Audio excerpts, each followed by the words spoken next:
Assalamualaikum warahmatullahi wabarakatuh.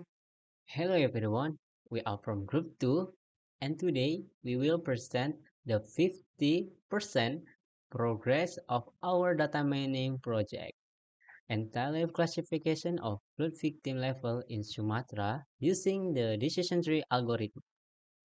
And in this stage, we have completed the data collection process and initial pre-processing. The dataset used in this project comes from BNPB and contains disaster data in Indonesia from 2008 to 2025.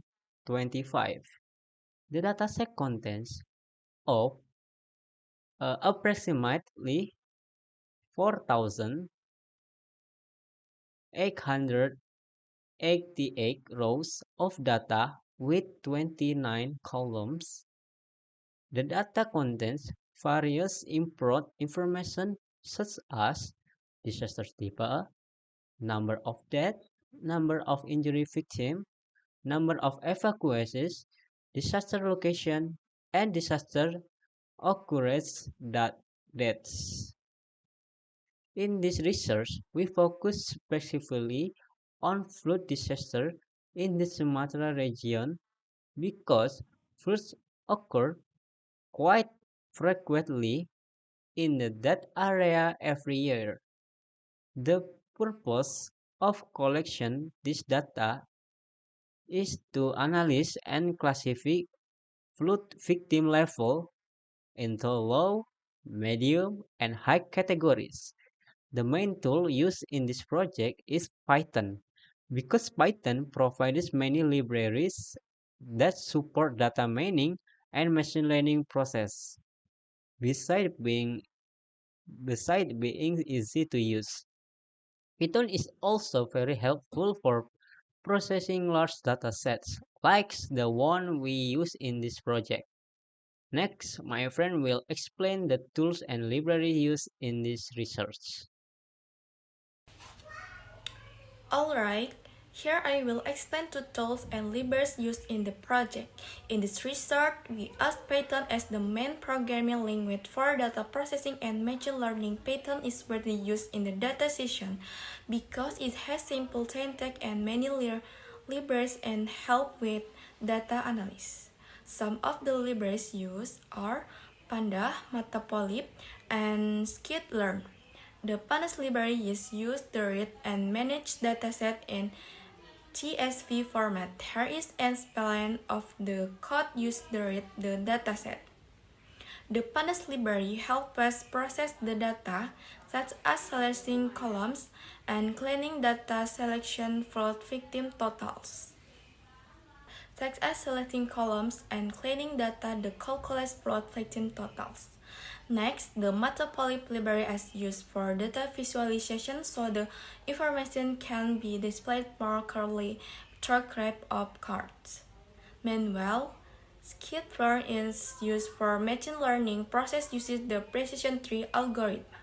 This library provides parameters as model training, data testing, and classification evaluation.